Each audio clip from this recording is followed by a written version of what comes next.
ইরানি হামলায় ইসরায়েলি প্রধানমন্ত্রী Benjamin Netanyahu নিহত হওয়ার দাবি করেছে ইরানি সংবাদ মাধ্যম তাসনিম নিউজ। ইরানের আধা সরকারি এই সংবাদ মাধ্যম এক চাঞ্চল্যকর প্রতিবেদনে দাবি করেছে যে ইরানি ব্যালিস্টিক ক্ষেপণাস্ত্রের সরাসরি আঘাতে ইসরায়েলের প্রধানমন্ত্রী বেঞ্জামিন নেতানিয়াহু তার সরকারি বাসভবনে নিহত হয়েছেন। একই হামলায় সেখানে উপস্থিত থাকা ইসরায়েলের কট্টরপন্থী জাতীয় নিরাপত্তা মন্ত্রী ইতামার বেন গাভিরও আহত হয়েছেন বলে ওই খবরে উল্লেখ করা হয়েছে।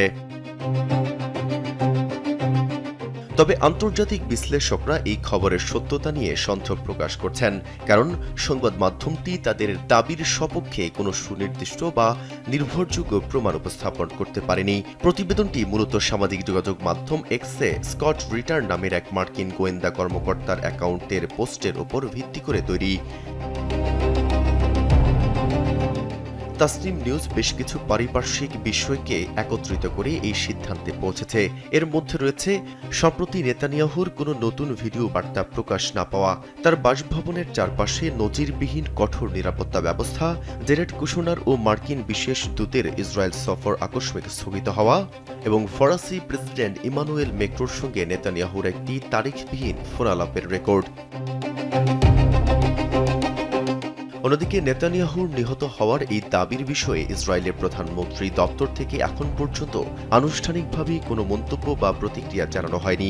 দপ্তরের আনুষ্ঠানিক রেকর্ড অনুযায়ী নেতানিয়াহুর সর্বশেষ প্রকাশ্য বিবৃতিটি দেওয়া হয়েছিল গত ৭ মার্চ, যেদিন তিনি ইসরায়েলের বীরশেবা এলাকায় ইরানি ক্ষেপণাস্ত্র হামলায় আহত নাগরিকদের হাসপাতালে দেখতে গিয়েছিলেন। মেহেদী হাসান, কালবেলা। ইরানের নতুন সর্বোচ্চ নেতা হিসাবে মোস্তফা খামেনি নির্বাচিত হওয়ায় দুশ্চিন্তায় পড়েছে যুক্তরাষ্ট্র ইসরায়েল।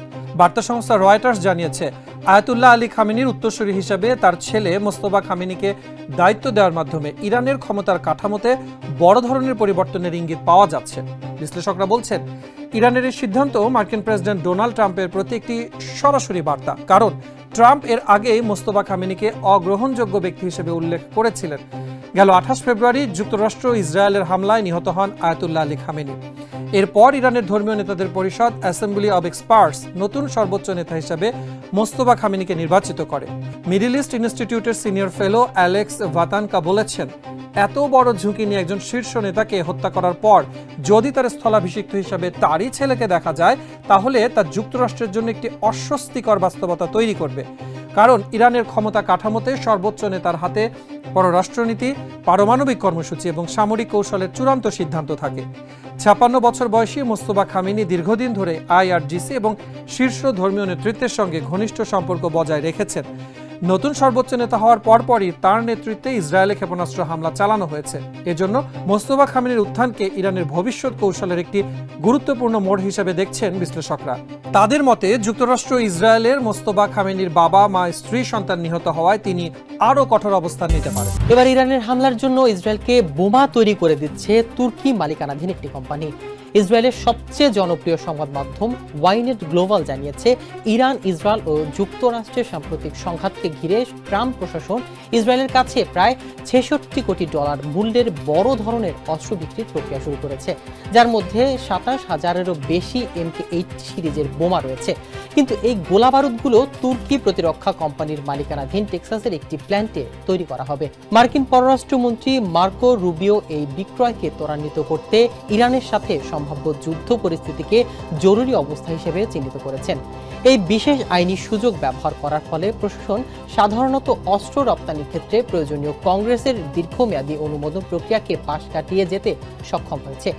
একদিকে ন্যাটোর সদস্য তুরস্কের মালিকানাধীন কোম্পানিতে বোমা তৈরি, অন্যদিকে মার্কিন আইনসভার নজরদারি এড়িয়ে তা ইসরায়েলের পাঠানো এই দ্বৈত বৈশিষ্ট্য চুক্তিকে বিতর্কিত করে তুলছে।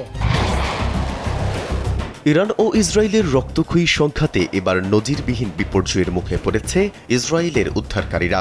এই সংঘাত এখন ইসরায়েলের রাজপথ থেকে শুরু করে জরুরি সেবা কেন্দ্রগুলোর জন্য এক চরম অগ্নি পরীক্ষা হয়ে দাঁড়িয়েছে। বিরামহীন ও প্রাণঘাতী ক্ষেপণাস্ত্র হামলার মুখে ধ্বংসস্তূপ থেকে জীবন বাঁচানোর লড়াইয়ে হিমশিম খাচ্ছেন ইসরায়েলের উদ্ধারকর্মীরা। সাম্প্রতিক ইরানি হামলায় মধ্য ইসরায়েলের বেইত শেমেশ শহরে অন্তত 9 জন মর্মান্তিক মৃত্যু হয়েছে, যা চলমান সংঘাতের অন্যতম রক্তক্ষয়ী ঘটনা। এছাড়া বাণিজ্যিক রাজধানী তেল আবিবে রকেট বিস্ফোরণে একজন নিহত এবং অন্তত 50 জন আহত হয়েছেন। জরুরি সেবাকর্মী ও প্যারামেডিক ওরি লাজারোভিচ জানান, সাইরেন ও বিস্ফোরণের শব্দ শোনার পরপরই তারা নিজেদের সুরক্ষায় হেলমেট ও ফ্ল্যাগ জ্যাকেট পরে বাংকার থেকে সরাসরি ঘটনাস্থলে ছুটে যাচ্ছেন। উদ্ধারকর্মীদের মতে এবারের পরিস্থিতি অতীতের যে কোনো সময়ের চেয়ে অনেক বেশি মারাত্মক, কারণ তেহরান এখন অনেক বড় আকারের ব্যালিস্টিক ক্ষেপণাস্ত্র এবং ক্লাস্টার মিউনিশন ব্যবহার করছে। ফলে আহতের সংখ্যা ও ক্ষতের গভীরতা আগের চেয়ে বহুগুণ বেড়েছে।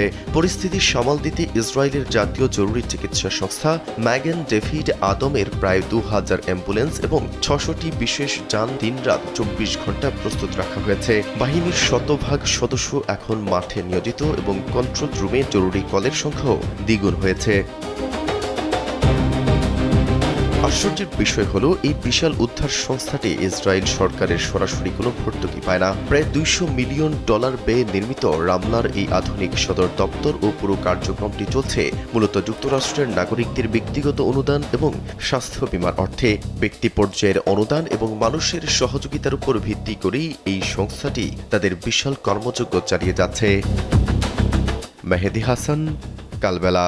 মধ্যপ্রাচ্যে যুক্তরাষ্ট্রের বিভিন্ন সামরিক ঘাঁটি ও স্থাপনা লক্ষ্য করে ইরান তাদের ড্রোন ও ক্ষেপণাস্ত্র হামলা অব্যাহত রাখবে বলে কঠোর হুঁশিয়ারি দিয়েছেন ইরানের প্রেসিডেন্ট সৈয়দ আব্বাস আরাকচি।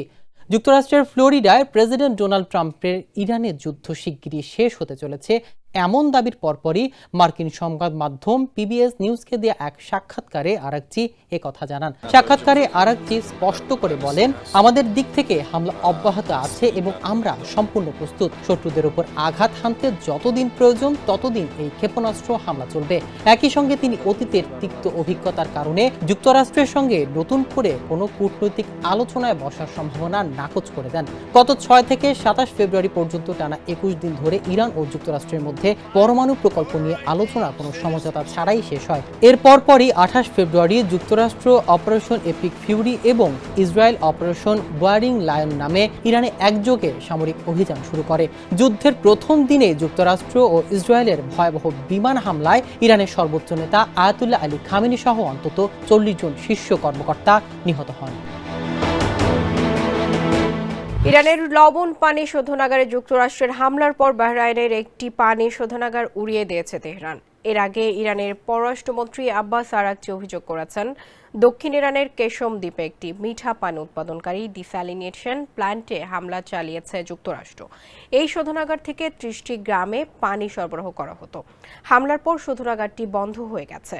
এই ঘটনাকে সুস্পষ্ট অপরাধ উল্লেখ করে আব্বাস আরাকচি বলেন, ইরান এই নজির তৈরি করেনি, যুক্তরাষ্ট্র আগেই এই নজির তৈরি করেছে। মার্কিন বাহিনীর এই হামলার পরপরই বাহরাইনে হামলা চালায় ইরান। বাহরাইনের স্বরাষ্ট্র মন্ত্রণালয় জানিয়েছেন, ইরানের হামলায় তাদের লবণাক্ত পানি বিশুদ্ধকরণ বা ডিস্যালিনেশন প্ল্যান্ট ব্যাপক ক্ষতিগ্রস্ত হয়েছে। কাতার ভিত্তিক সংবাদ মাধ্যমে আল জাজিরা জানিয়েছে, উপসাগরীয় অঞ্চলের অধিকাংশ দেশই তাদের জনগণের পানীয় জলের চাহিদা মেটাতে প্রধানত সমুদ্রের পানি বিশুদ্ধকরণের উপর নির্ভরশীল। ইরান পানি শোধনাগারে হামলা চালানোর পর নতুন শঙ্কা তৈরি হয়েছে। এদিকে বাহরাইনের তেল শোধনাগারেও ব্যাপক হামলা চালিয়েছে ইরান। দেশটির সরকার এক বিবৃতিতে জানিয়েছে, তাদের বৃহত্তম তেল শোধনাগার ব্যাপকো এনার্জিসে ড্রোন হামলা চালিয়েছে ইরান। এতে ওই শোধনাগারটি গুরুতর ক্ষয়ক্ষতি হয়েছে। ব্যাপকো এনার্জিস শোধনাগারটি বাহরাইনের সিত্রা দ্বীপে অবস্থিত। এই দ্বীপটি অবস্থান রাজধানীর মানামা থেকে দক্ষিণে। সোমবার ভোরের দিকে শোধনাগারটি আঘাত হানে বিস্ফোরকবাহী ইরানি ড্রোন। হামলার পর শোধনাগারটিতে আগুন ধরে যায়।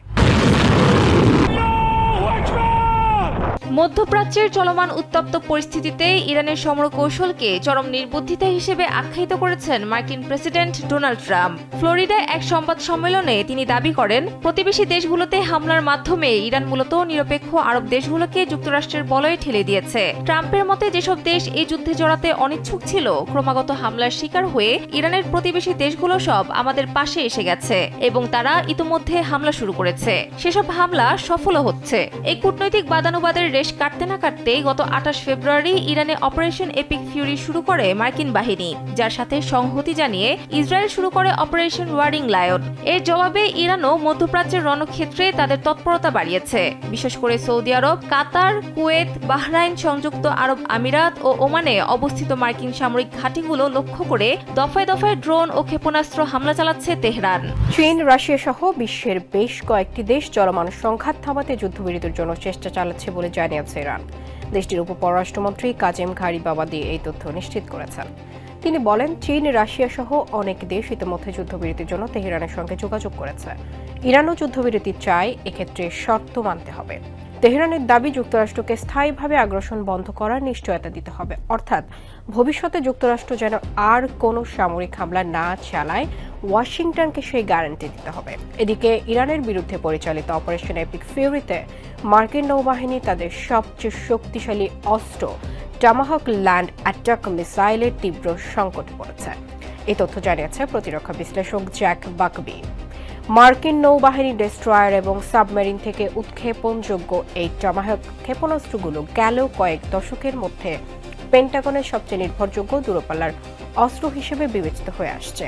প্রায় 1000 মাইল পাল্লার এই নিখুঁত লক্ষ্যভেদী অস্ত্রটি ব্যবহারের প্রধান কারণ হল এর মাধ্যমে পাইলট বা দামি যুদ্ধবিমানকে বিপদে না ফেলেই ইরানের গভীর অভ্যন্তরে থাকা শত্রু ঘাঁটিতে আঘাত হানা সম্ভব। ইরান যুদ্ধের শুরুর দিকে মার্কিন বাহিনীর এই অস্ত্র ব্যাপকভাবে ব্যবহারের কারণে সংকট তৈরি হয়েছে।